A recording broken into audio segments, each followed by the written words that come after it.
So this is a show that is dedicated to getting you to retirement to live from 60 to 100. When I was in my 20s, this was a show dedicated to beating the market with tech stocks and growth stocks.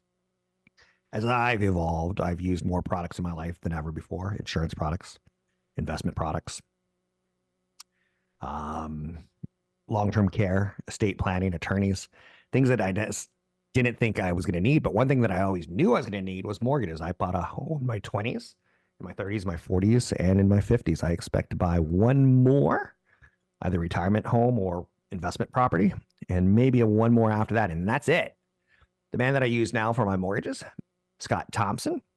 You can find him online at mrmortgageman.com. That's MR Mortgage, MORTGAGE, man.com.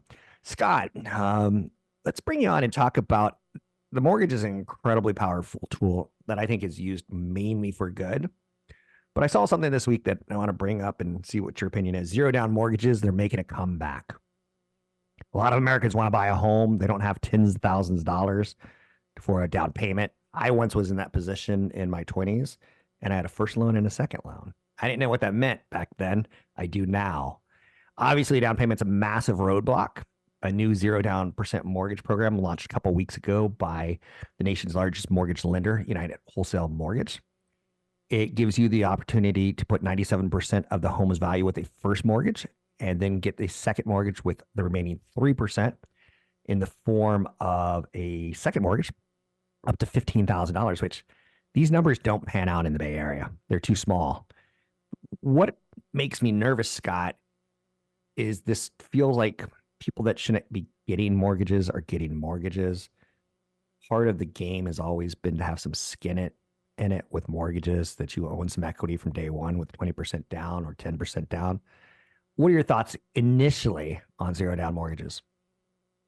You know, the mortgage industry has tons of products. Yep. And this particular one, that second mortgage won't occur interest, but it will be you'll have to pay it back in the form of a balloon payment when either the home is sold or if you refinance it. So like the marketing to me is a little deceptive. I feel like it should be called an interest-free loan instead of zero down. And it also makes me think about people wanting to get into their first home in this high demand market where interest rates are high, housing prices are high, and possibly those borrowers that it's going to really perk their interest are not going to be really ready to afford a home. Now, I know that the mortgage industry has a lot of product. A lot of people don't, because in our history of going to a mortgage lender or a bank, we walk in and we say, we need a loan. And they're like, okay, here's one for you. It's really more of a process of getting to know what the lender and the lendee need from each other. Zero down mortgages are only open to first time home buyers, and they're making no more than 80% of the area's median income. So there's some weird stipulations, not weird stipulations, there's stipulations on it. What are your thoughts? Well, again, in this particular case, it's not necessarily a bad solution, but only one of many.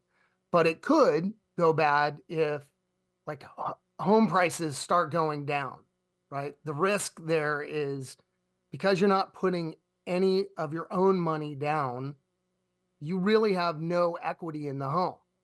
What that means is that you're instantly underwater or owning more than the home is worth if the housing market cools and those home values go down.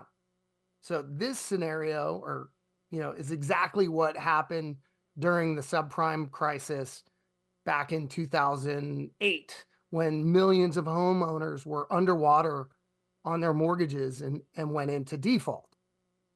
And I remember in the early 2000s, Barney Frank, and I don't know why I remember Barney Frank other than he was on CNBC a lot.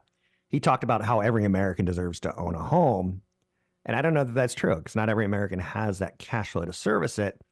But I do know that a lot of people went bankrupt on bad loans that they couldn't pay back because they were given to people that really didn't deserve them. And companies like Countrywide Credit, they didn't need to go out of business, but they were kind of told by the government, you need to overlend to people who don't necessarily qualify. So it's all happened before, Scott, and that's what scares me is like I understand the housing market's been really difficult with super high interest rates going super fast in the last 18 months, but I don't necessarily like this solution. And it really made some splashy headlines this week. It could happen again, in my opinion. Your thoughts?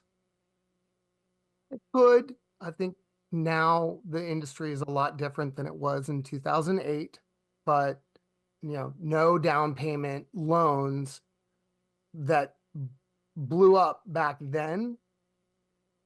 You just never know. It could have that kind of impact going forward. What should people do if they want to buy right now? Um, because I know people are buying right now. You recently told me that you got a mortgage done for a person who had to put a bid on the house, and he said, I can get it done in, well, the competition said 15 days. And you kind of pulled that whole name that tune and said, I could do it in 10 days. And you got the loan done. What should people do right now if they thought about the zero down mortgage, but ultimately it may not be right for them? Really, you need to talk to a mortgage professor, a professional like myself, right?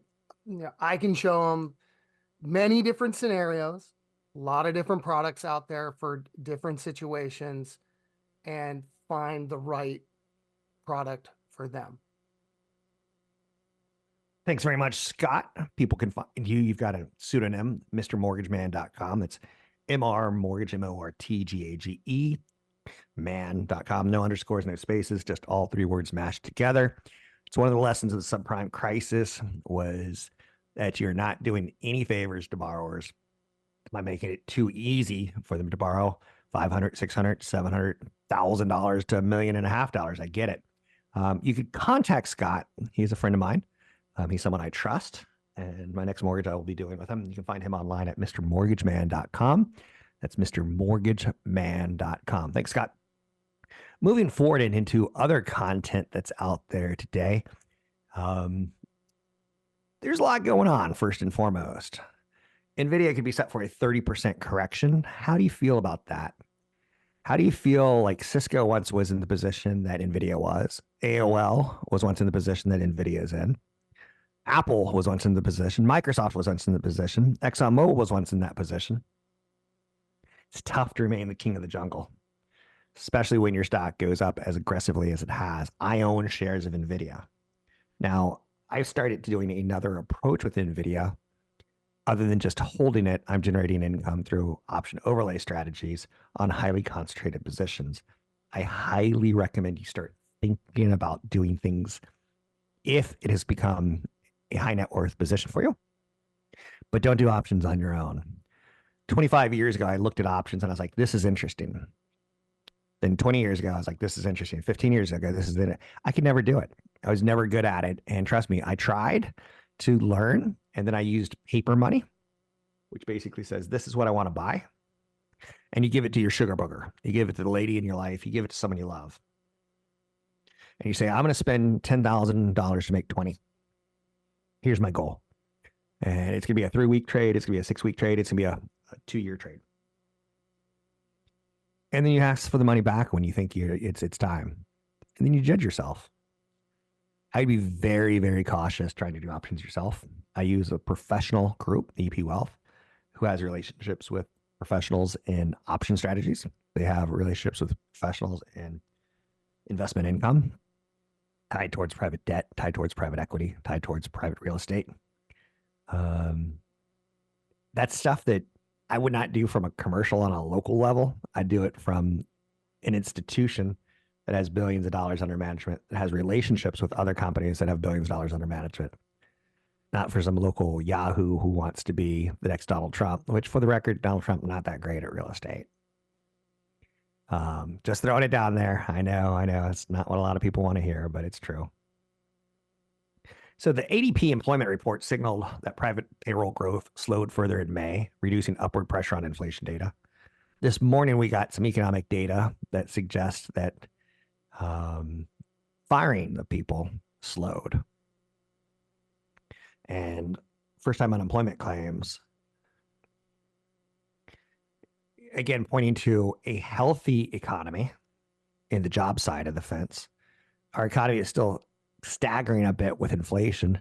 But the PCE indicator that came out last Friday really did show a slowdown month to month again, that the trend is pretty close for the Federal Reserve to stop or cutting interest rates, start cutting interest rates. I don't think they're going to cut a lot in the next 18 months. I see no more than 3 cuts based on the evidence presented to me from various economists. One. I think that should be a catalyst for the overall breadth of the market and not just the Magnificent Seven. I still own directly probably 4 of the Magnificent Seven. I haven't even thought about it, but I do not own Tesla directly. I do own Alphabet. I do own Meta. I do own Apple. I do own Nvidia. Oh, I do own Amazon. So I guess I own 5 at least. 30. Anyhow, doing the math this early in the morning gives me a headache. I'm Rob Black, talking all things financial, money, investing, and more. Find me online at robblackshow.com. Next week, Monday, we get the big worldwide developers conference for Apple, where they're going to announce a lot of new product. I really want to see them announce a new watch that does something with medical care. I want to see that next week. This is the 10th anniversary of their watch. It sounds like a good time to do it. I'm Rob Black.